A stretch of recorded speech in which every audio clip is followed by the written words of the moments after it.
जोरदार ताली बजाई। बड़े प्यारे पत्रकार हैं।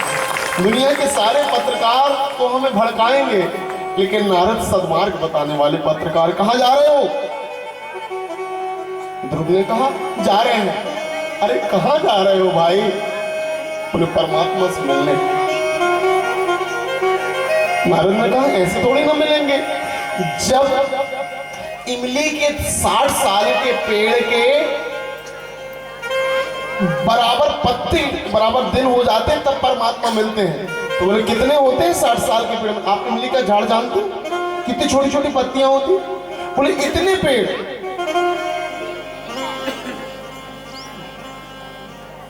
इतने पेड़ जब इतनी पत्ती जब हो जाएंगे तब मिलेंगे।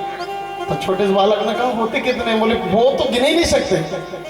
तो ध्रुव ने कहा नारद जी आज से हम उनका ध्यान करेंगे, उनकी भक्ति करेंगे। गिनने का काम हम नहीं, हमारे परमात्मा करेंगे, हमारे परमात्मा करेंगे। कुछ लोग तो होते हैं अगर राम राम भी लिखेंगे, मैं तो अजीब मानता हूँ 16 सोमवार रहते हैं ना, मैं 16 सोमवार का समर्थक हूँ, लेकिन मुझे गिनती वाली भक्ति से थोड़ा सा परहेज है। ध्यान रखना। अरे साहब हमने अपने बच्चे को कितना पैसा लगा दिया? कौन कौन ने लिख के रखा है? हाथ उठा के बताओ। बच्चे को कितना पैसा लगाए? बच्चे का कितनी बार हमने कपड़े बदले छोटे में? लिखा है। बच्चे को कितनी बार चूमा है? लिखा है। बच्चे से कितना प्रेम किया है? लिखा है। जब बच्चे के लिए नहीं लिखा है तो मैं एक निवेदन करूं, परमात्मा के लिए भी मत लिखिए आदरणीय श्रोताजनों। प्रेम हिसाब किताब नहीं है, प्रेम तो प्रेम है, केवल किया जाता है, लिखा नहीं जाता। ध्रुव ने कहा हम प्रेम करने जा रहे हैं। तो ओम नमो भगवते वासुदेवाय का मंत्र लिया अपने गुरु से। सबसे पहले ध्रुव ने बेर खाई। बेर मतलब खट्टापन, जीव की सारे स्वाद को भुला दिया।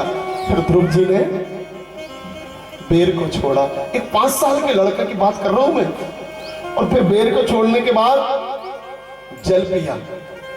परमात्मा देख रहे हैं। मेरा एक छोटा सा ध्यान रखना, जब हम असहाय होते ना, एक बार 2 व्यक्ति लड़ रहे थे, एक धोबी और एक पंडित जी। और धोबी और पंडित जी लड़ रहे थे तो लक्ष्मी जी ने कहा पंडित जी अच्छे पिट रहे हैं। वो धोबी उनके पास क्या रहता है, क्या बोलते उसको? हाँ, अच्छी पिटाई कर रहे हैं। तो लक्ष्मी जी ने कहा तुम भोज नहीं करोगे कि पंडित जी को पिटते हुए देखोगे? तो भगवान नंगे पैर दौड़े। पंडित जी ने ऊपर नीचे देखा, बोले ये आने वाले हैं नहीं है कोई बचाने। तो दूसरी मुंगरिया उठाया, पंडित जी भी धोबी को मानने लगे। कोई धोबी हो तो बुरा ना मानिएगा, एक बातें हैं। धोबी बहुत अच्छा काम है, जो दूसरों की अपवित्रता को पवित्रता में बदले, वो धोबी कहलाता है। तो वो धोबी मार रहे थे तो पंडित जी ने कहा मैं कब तक देखूं? तो पंडित जी ने भी दूसरी मुंगरिया उठाई। और जैसे ही दूसरी मुंगरिया उठाई तो पंडित जी धोबी को और धोबी पंडित जी को। परमात्मा लौटे, बोले भोजन लगाओ। लक्ष्मी जी ने कहा क्या हुआ, बचा है? बोले कौन को? बोले पंडित जी को। पंडित जी है कहाँ? दोनों धोबी एक दूसरे को धो रहे हैं। बोलो राधे राधे। दिया बचाने कौन को आते हैं? परमात्मा। जो असहाय होता है बचाने कौन को आते हैं? जो द्रौपदी जैसे हाथ उठा देता है। मुझे पतियों पे विश्वास नहीं, मुझे सत्ता पे विश्वास नहीं, मुझे कानून पर विश्वास नहीं। हे गोविंद, सबको देख लिया मैंने दुनिया में, अब केवल तुम पे भरोसा है। और ध्यान रखना, जिसे दुनिया पे भरोसा होता है उसकी एक साड़ी भी उतर जाती है, और जिसे परमात्मा पर भरोसा होता है उस द्रौपदी के साड़ी का ढेर लग जाता है, लेकिन उतर नहीं पाती आदमी। भरोसा हमें अपने परमात्मा पे करना होगा। मैं ये नहीं कह रहा हूं पति पे भरोसा ना करें, परिवार पे ना करें, सत्ता या कानून पे ना करें, लेकिन एक भरोसा द्रौपदी जैसा अपने परमात्मा पे। ध्रुव जल छोड़ते हैं। एक छोटा सा बालक जिसको खाने की कितना मन होता है। मेरा राम, मेरी अनुश्री दिन में कम से कम कई बार पैसे मांगते, क्योंकि खाने का मन होता है। बच्चों में ये स्वाभाविक गुण होता है। ध्रुव के लिए ताली बजाना पड़ेगा। एक तो अकेला और दूसरा परमात्मा के लिए सब छोड़ दिया। जल भी छोड़ दिया, कब तक नहीं आओगे? एक दिन 6 महीने के अंदर आज मन में संकल्प ले लिया, मैं सांस लेना बंद कर दूंगा। और कहते हैं जैसे ही ध्रुव ने सांस लेना बंद किया, ब्रह्मांड रुक गया, पृथ्वी का घूमना, सूर्य का चलना, ब्रह्मांड की प्रतिक्रियाएं रुक गई, नदियों का बहना रुक गया, ब्रह्मांड का कंठ अवरुद्ध हो गया। सारा ब्रह्मांड ने निवेदन किया, प्रभु जाओ। प्रभु नंगे पैर दौड़े, नारद ने रास्ते में रोका, कहां जा रहे हैं? मैंने कह रखा है कि इमली के पेड़ के पत्ते जितने होते हैं उतने ही दिनों में आपका दर्शन होता है। तो परमात्मा ने कहा, मैं ध्रुव को दर्शन देने नहीं जा रहा हूं, मैं ध्रुव के दर्शन करने जा रहा हूं। मैंने दुनिया बनाई जब से कईयों को बनाया, मैं देखना चाहता हूं जो 5 साल का बना हुआ है वो मेरे लिए जंगल में बैठकर तप करते हुए कैसा लगता है। ध्यान रखना, पूरी दुनिया परमात्मा के दर्शन करने के लिए हर दिन मंदिर जाती है, ये बड़ी बात नहीं है, परमात्मा है, दर्शन करना चाहिए। लेकिन चमत्कार तो तब होता है जब परमात्मा किसी भक्त का दर्शन करने जाए। आदरणीय श्रोताजनों, परमात्मा किसी जैसे प्रभु गए, ऐसे जैसे अर्जुन की आंखों में हाथ लगाए थे और विराट को अर्जुन समझ गए थे ना।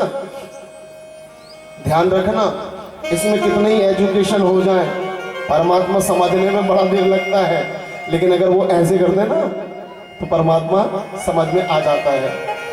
ध्रुव ने निवेदन किया, सभी हाथ जोड़े, हम सब ध्रुव हैं, हम सब बच्चे हैं, उस विराट परमात्मा के सामने कितनी विसात है हमारी कि यौनतः प्रविश्य मम वाचमिमां प्रसुप्तां संजीववत् खिल शक्ति धरा स्वधाम अनयन से हस्तचरण श्रवणत्वगादि प्राणन नमो भगवते पुरुषाय तुभ्यं। और ध्रुव जी ने भगवान की स्तुति करी और ध्रुव राजा बने।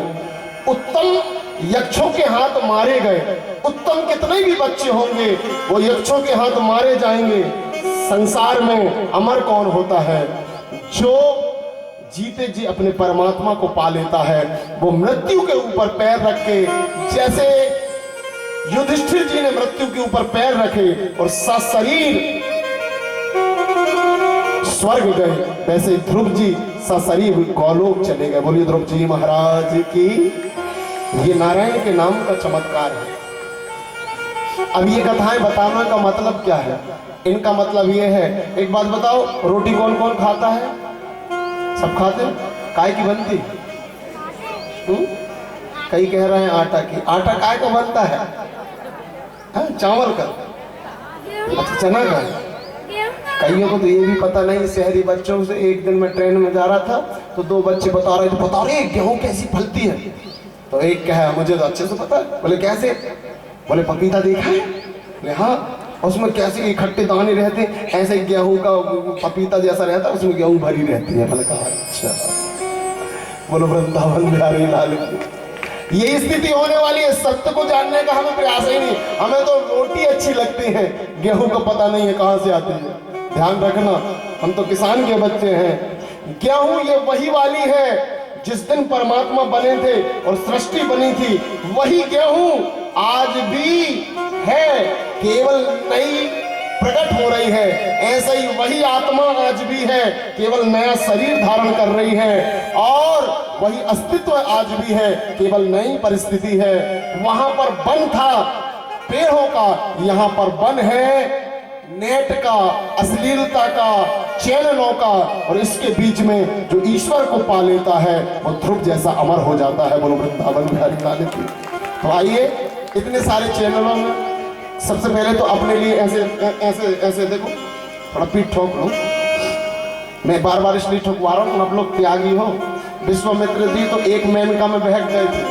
आपके पास 250 चैनल की मेनका है, गंधर्व, फिर फेसबुक वाला पूरा डिपार्टमेंट, और उसके बाद फिर सेल्फी वाला, कई लोग तो मोबाइल देखते कम है, वो ये देखते लाइक कितने मिले हैं, नहीं तो आधी बीमार तो इसमें हो जाते हैं, भगवान आज तो सही लाइक मिले। ऐसा तो नहीं हम बूढ़े होने लगे।